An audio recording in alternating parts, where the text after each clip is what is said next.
chers amis, nous commençons aujourd'hui avec ce dimanche, le 1er décembre, nous commençons quoi? Le temps des l'Avent. Plus exactement, la période liturgique des l'Avent, qui veut dire, bien sûr, tous les latinistes dans notre assemblée, vous savez qu'est-ce que ça veut dire, le temps des avant, c'est la venue, le mot derrière c'est la venue, mais aussi l'avènement. La venue et l'avènement de Jésus, la venue de Jésus. D'ailleurs, vous vous souvenez, pour ceux qui étaient là il y a 2 semaines, je vous ai dit une phrase qui dit la dernière prière de toute la Bible, qui se trouve dans les livres de l'Apocalypse, à la fin des livres de l'Apocalypse, et cette toute dernière prière écrite dans la parole de Dieu, presque. Amen. Viens, Seigneur Jésus. On va faire tous ensemble, parce que c'est bien d'apprendre la Bible par cœur. Comme ça, on peut utiliser la Bible pour notre prière à la maison. Amen. Viens, Seigneur Jésus. Waouh! Alors, j'ai rien dit au micro, vous avez parlé plus fort que moi. Je suis fier de vous. Jésus est fier de vous en ce moment même. Donc, Amen, viens Seigneur Jésus, le sens de l'Avent.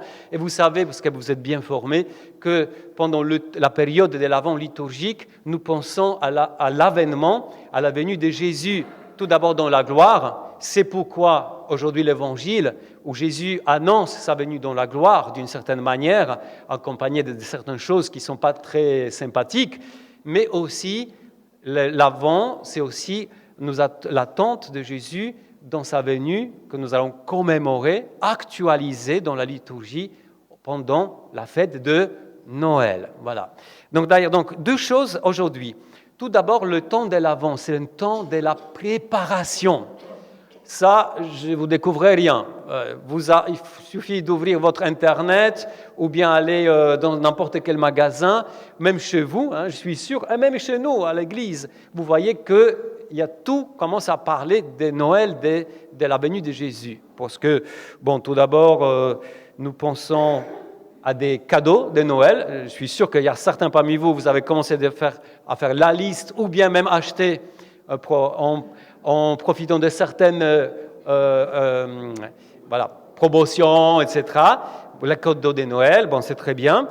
Et pourquoi pas, c'est bien les cadeaux de Noël, c'est quelque chose de grand, parce que ça nous rappelle le cadeau que Dieu le Père nous a fait à toute l'humanité. Et ces cadeaux s'appellent Jésus. Et quand on fait un cadeau à quelqu'un, c'est toujours en souvenir de Jésus qui nous a été fait comme cadeau. Nous préparons autre chose, nous préparons aussi nos crèches. Il y a certaines églises comme la nôtre, petit à petit, progressivement, la crèche va apparaître, de plus en plus des personnages, etc. Il y a dans les maisons aussi, je sais qu'il y a certaines personnes parmi vous qui préparent des crèches grandes, immenses, et c'est magnifique, mais tout ça, ça fait partie de la préparation. Aussi, nous préparons l'arbre de Noël, nous préparons aussi, on a aussi des calendriers de l'Avent.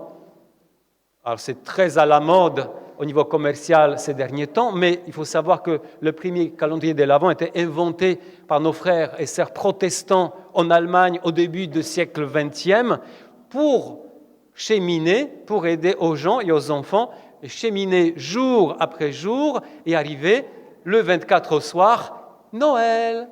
Voilà, tout ça, aujourd'hui, toutes plein de choses ont été récupérées par tout ce qui est commercial, mais c'est à nous, des chrétiens, de retrouver le vrai sens des choses. Au lieu de critiquer, rejeter, ça ne sert à rien. Ce sont nous, les chrétiens, qu'on a inventé. Dieu le Père et nous aussi, on a inventé des choses, ce sont des choses spirituelles à la base. Donc, les calendriers de l'Avent, aussi les bougies qu'on met dans l'église. Une autre tradition, il y a une qui vient d'être allumée ce matin, juste en bas de cet tombant, la première bougie de la couronne de l'Avent.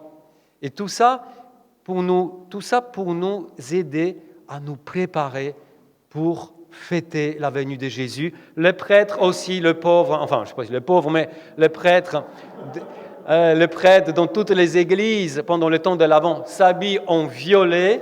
Ce n'est pas la couleur violette, ce n'est pas la couleur de la mort, même si nous utilisons la même couleur pour célébrer des funérailles, mais à chaque fois quand on s'habille en violet, c'est un signe aussi des préparations que nous demandons à Dieu de nous donner la grâce de préparer nos cœurs pour le recevoir, et du coup de nous convertir un peu plus encore cette fois-ci. Voilà, vous voyez tout ça c'est le temps de préparation. Et c'est très important, il ne faut pas négliger, c'est très beau.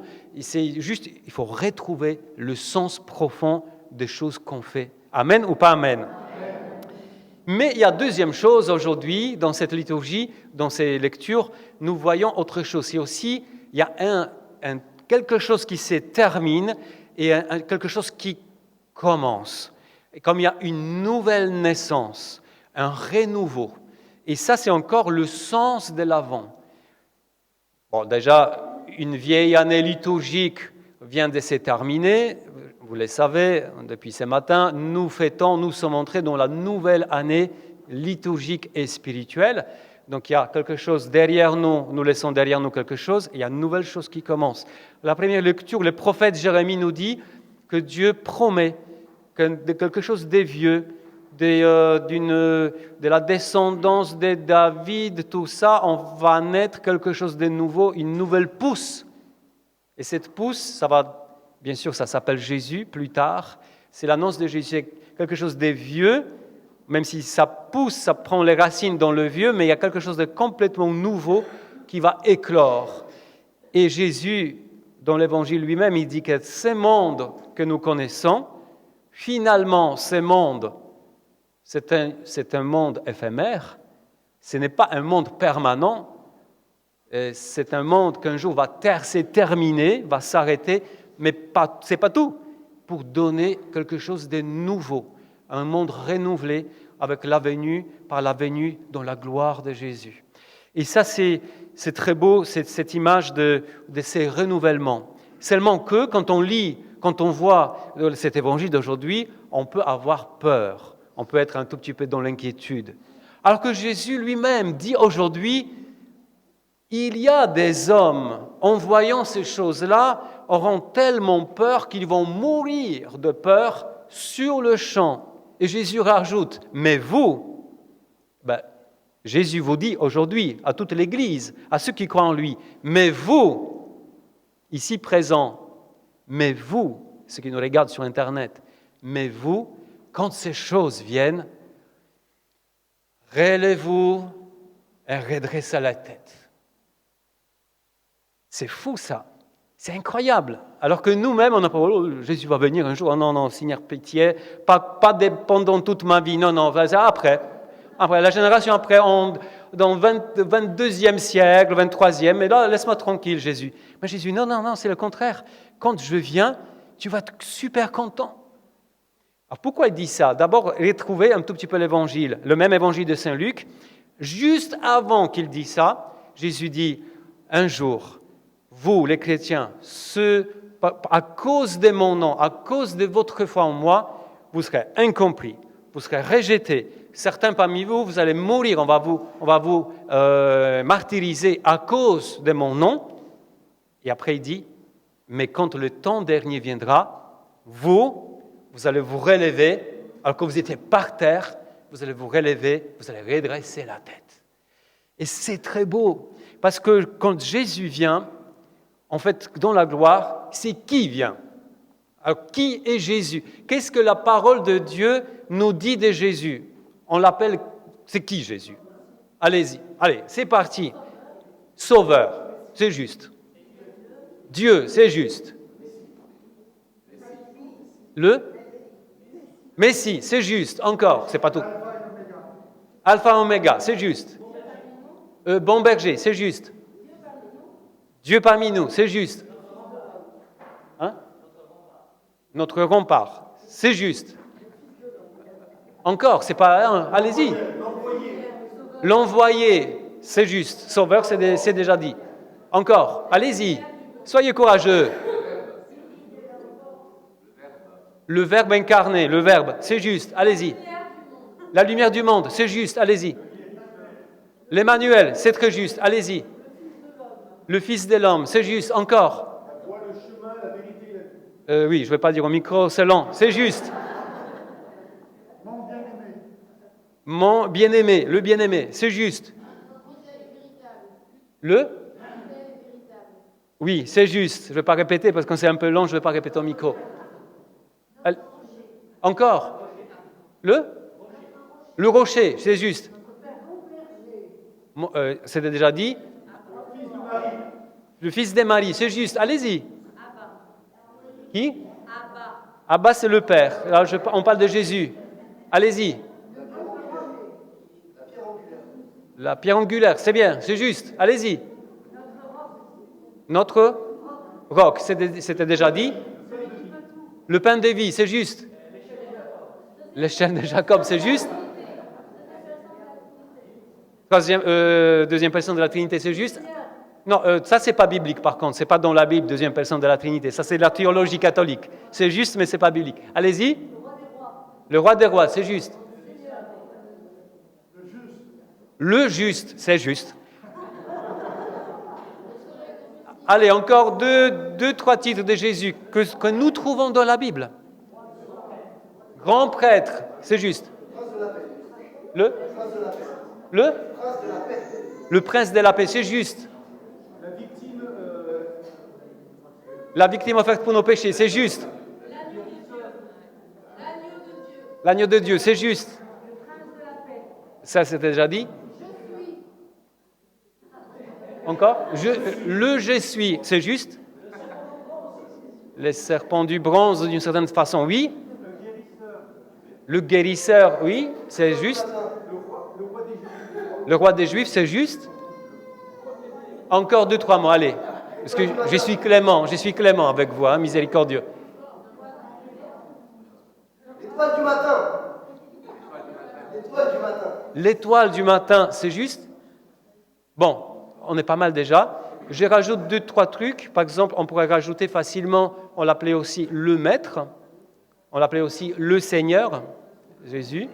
Voilà, tout ça. Nous appelons souvent le Seigneur. Quand on prie « Seigneur, je te prie », on pense souvent à Jésus. Bon, vous voyez, c'est très riche et c'est très, très beau de voir, nous les chrétiens, comment on appelle Jésus. Parce que tous ces titres sont justes. Et souvent, c'est lui-même aussi qui nous a dit de quelle manière nous devons l'appeler. Et pourquoi j'ai dit ça? Parce que quand Jésus dit « Quand je viens, quand vous allez me voir, redressez-vous, relevez la tête, n'ayez plus peur », en fait, c'est ça. C'est lui comme ça qui vient. Et du coup, alors moi, je voudrais retenir surtout trois titres de Jésus qui viennent de la Bible pour nous dire pourquoi il ne faut pas avoir peur. Jésus lui-même s'est désigné comme, par exemple, comme ami. Vous vous souvenez, dans l'évangile selon Saint Jean, avant de souffrir sa passion, à la dernière scène, il a dit à ses disciples, il le dit aujourd'hui, hein, il répète, la parole de Dieu, elle est éternelle, elle est vivante, elle est actuelle. Il l'a dit, mais cette parole de Dieu, aujourd'hui, elle est adressée à nous. Il nous dit, je ne vous appelle plus serviteur, mais ami. C'est-à-dire, il nous dit, je suis votre ami et vous êtes mes amis. Donc, quand Jésus vient de la gloire, c'est notre ami qui revient. Vous pensez à, si vous avez des amis, j'espère que vous avez des bons amis. C'est très important d'avoir des bons amis. Quand ils sont loin de vous et quand vous rendez visite, c'est quelle joie. Vous dites, il va venir, elle va arriver, ça va être génial, on se prépare. Et on n'est pas dans la peur, on dit, bon, il va venir au secours. Ce n'est pas un ami, ça, c'est un ennemi peut-être. Bon, donc Jésus dit, je suis votre ami et vous êtes mes amis. Deuxième chose qu'il nous a dit, Jésus s'est désigné très souvent aussi, je suis l'époux. Je suis votre époux, de votre âme, de votre cœur. Et du coup, pensez à ça, par exemple, quand Jésus parlait, cette parabole, nous donnait la parabole des vierges sages et des vierges folles ou stupides, enfin, il y a des traductions différentes. Jésus montrait, il y avait ces cris qui retentissaient, « L'époux vient, sortez à sa rencontre !» Ça sera la même chose quand Jésus va revenir. « L'époux vient, sort à la rencontre de Jésus !» La tête haute, oui, c'est trop génial, j'ai envie de lui, c'est mon amour. Troisième chose, Jésus s'est désigné aussi d'une manière très forte comme le bon berger. On a dit ça, le bon berger. Parce que Jésus, c'est celui qui va chercher la brebis perdue. Jésus dit que c'est lui qui cherche celui qui est, ou celle qui est perdue. Il ne vient pas pour condamner, il vient pour chercher, pour sauver, pour prendre dans ses bras, sur ses épaules. Il vient pour ces bergers. En fait, Jésus a dit aussi que Dieu le Père a donné notre vie dans sa main du bon berger. Et Jésus dit, personne ne pourrait arracher votre vie de ma main. Ces trois images de Jésus sont incroyables. Alors, celui qui vient à la fin du monde, c'est notre ami, c'est notre époux, c'est notre bon berger qui vient nous chercher. Relevez-vous et redressez la tête, quoi. C'est pour ça qu'on ne peut pas avoir peur de celui qui vient à notre rencontre. Donc, il y a une seule chose pour finir. On va maintenant atterrir avec ces vols magnifiques dans l'homélie. On va atterrir.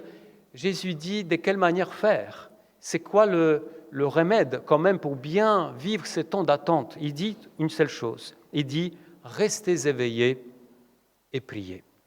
Je suis allé voir en grec cette phrase parce qu'elle était déjà forte, mais je voulais un peu voir comment c'est écrit en grec parce que parfois, quand on met l'ordre des mots dans la phrase en grec est un tout petit peu différent qu'en français. Donc quand on fait la traduction, il faut adapter. Mais parfois, l'ordre des mots en grec est important aussi. Et c'est très beau. En grec, la même phrase, on peut traduire un tout petit peu différemment. Et cette phrase dit « En toute occasion, soyez vigilants en priant ».